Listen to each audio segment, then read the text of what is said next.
Brookside Drive, ma'am? Yes, ma'am. There's blood everywhere. This Bettendorf family spends more time together these days, holding hands and appreciating life after an unbelievable accident with an even more amazing outcome. It was Saturday before Easter when David Russo was making a repair to the tie rod on the family van. He jacked it up just enough to get the tire off, when without thinking, he checked underneath. It was a quick procedure, was almost done with it when it dropped. And I need help. My car fell on my husband. Somehow the jack slipped, and like a vice, the frame of the van came down, trapping David.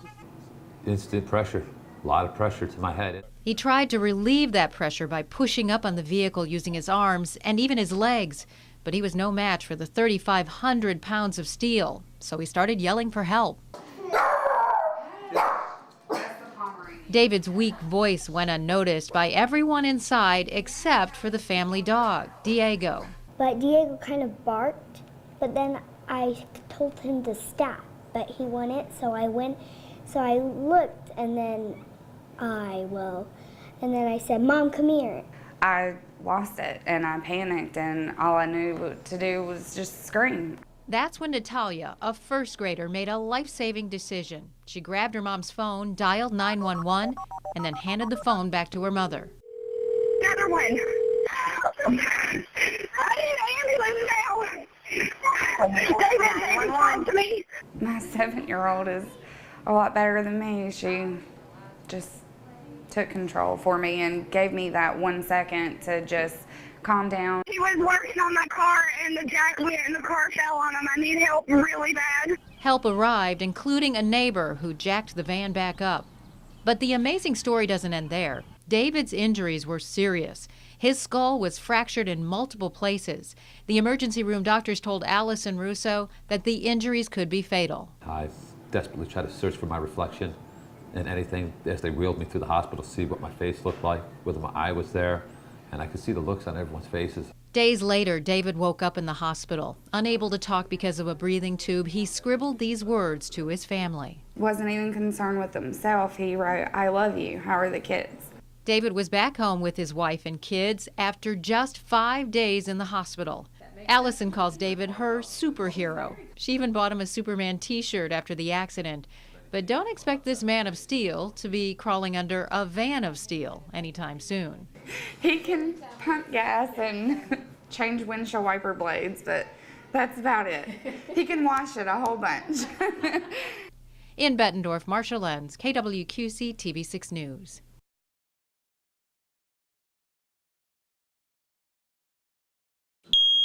Awoke to the all too familiar sound of the smoke alarm. Mark Childers of Galesburg shows us what's left of the device that helped save his life when a fire started in his home on April 12th. Yet even with the warning, he had precious little time to react. Still groggy from sleep, I walked towards the door, and when I opened the door, kind of one of everyone's worst nightmares, the floor to ceiling flames. The heat and flames were so powerful they knocked him back onto his bed. Almost like someone shoving you. For a moment, he considered making a run for it, through the kitchen and out the back door. Well, in the time that my mind processed that, the fire had already leaped across the hallway and caught this door on fire. So Mark says it was time for Plan B, the bedroom window. By the time I had opened the window, the heat had hit me so hard in the back, I heard my hair sizzle, the back of my ears burn, and I opened the window and the blinds just started melting right in front of me. He didn't just crawl out, he dove head first. The melted blinds are still lying on the grass outside his bedroom window. Which, luckily, he was able to get out, because a few seconds later, I think it would have been a different scenario. Galesburg Fire Inspector Mike Whitson says Mr. Childers is very lucky, especially considering how quickly a fire can grow. Now, every 10 seconds, it's doubling in size. The hot gases, the toxic smoke, the toxic gases. And so a couple breaths of hydrogen cyanide, carbon monoxide, you're going out, and that's what's killing you. The only thing in Mark's favor was where the fire started. The fire inspector traced the likely cause to a power strip connected to a TV and space heater. On the opposite side of the room was the couch. The heat, estimated at 400 to 600 degrees, was just starting to singe the fabric cover. Had the polyurethane foam cushions caught on fire, Whitson says that could have been a game changer.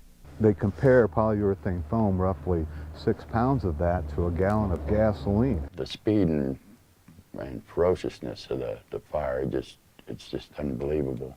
No doubt that's why Mark dove out the window. Now he's reflecting on what could have happened. You know, after, well, sounds corny, but one of my first thoughts when I hit the ground out there was how thankful I was that, you know, my daughter and granddaughter weren't here. They were staying somewhere else that night, but it's because of them, Mark says, he made sure all the windows were in working order and weren't blocked. And they had discussed a fire escape plan, even though it turns out he had to improvise. Now Mark and the Galesburg Fire Department are saving more lives by posting signs that say smoke alarms do work. Because as Mark Childers learned, when it comes to fire, every second and every move counts. In Galesburg, Marcia Lenz, KWQC TV6 News.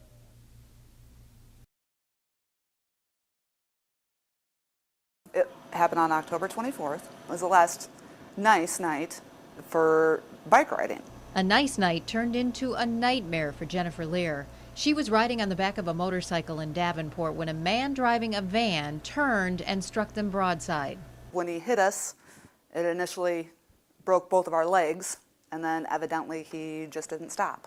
Jennifer doesn't remember what happened that night. All she knows is what people have told her, including that doctors weren't sure if she would make it.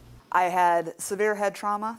My skull was fractured from the top of the left side all the way down and across my spine to the base of my right ear.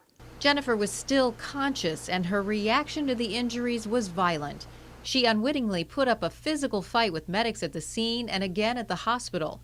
Those who know her weren't surprised. She was very irritable, so That's what she which is normal, actually, so I wasn't concerned. They joke about it now, but her injuries were serious. She was put into a drug-induced coma and woke up 4 days later. When she got out of the hospital, she was back to work the following week. And a few months later, she was back on a bike. Jennifer likes to ride motorcycles that are big and loud, and she prefers riding in groups where there is safety in numbers. But she wasn't wearing a helmet the night of the accident, and she doesn't plan to wear one now. No. And it is ridiculous and stupid as it sounds. Yeah, no, it's a rider's choice. Jennifer believes it's that kind of irreverent determination that may have kept her alive and allowed her to recover so quickly. I would say that it's all about the attitude more than anything else, I think. My body's a freak of nature. Make no mistake, she did have some trepidation about getting back on a motorcycle for the first and even the second time, but she's glad she faced her fears. It wasn't nearly as scary as I thought it was going to be. I hit it head on and I won. In Davenport, Marcia Lenz, KWQC TV6 News. Nice day, huh? With the river near flood stage, John Geyer is on shore, waiting for orders to go out on patrol. He's been a volunteer with the Coast Guard Auxiliary almost ever since a boating accident nearly took his life back in 1996. It was dark. Before dawn, he headed out onto the water to go hunting in this John boat, fashioned with a duck blind. He saw a tow with barges and decided to move out of the channel to get out of the way. Turned out to be not such a good idea. A tree was sticking out of the water, but before he could steer away from it, Just like that, I was upside down. somehow he managed to swim in the dark, icy water, away from the blind, and then scramble back onto the bottom of the flipped boat. But that was not the end of his trouble. Uncontrollable shivers. It was November. The air temp was below freezing. That turned out to be somewhat of a assistance in my survival, because eventually my clothing froze solid. After it froze, things got way better because it was a windbreak. Then his attention shifted to his dog, Indy, who was trapped inside the boat. He heard the dog scratching, and John tried to punch a hole in the blind to free his best friend, but couldn't. after I literally heard him take his last breath,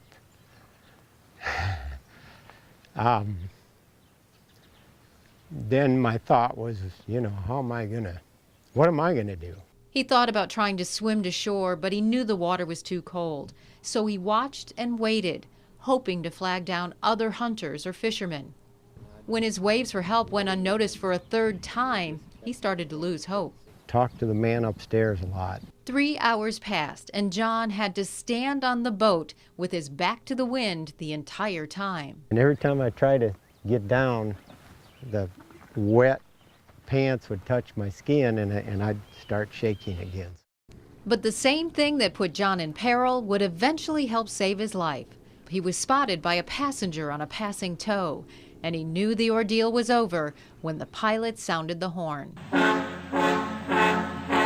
John was a school teacher at the time. He also volunteered at the local fire department as a firefighter and an EMT, and he was trained in scuba diving. He thinks those all factored in to his survival. And not long after the accident, John Geyer joined the Coast Guard Auxiliary. He has even helped save others involved in boating accidents. As for his own experience, John says seldom does a day go by when he doesn't think of it and is reminded of how fortunate he was to make it out alive. There was so much good luck involved. It just wasn't my time. In Wapello, Marcia Lenz, KWQC TV 6 News.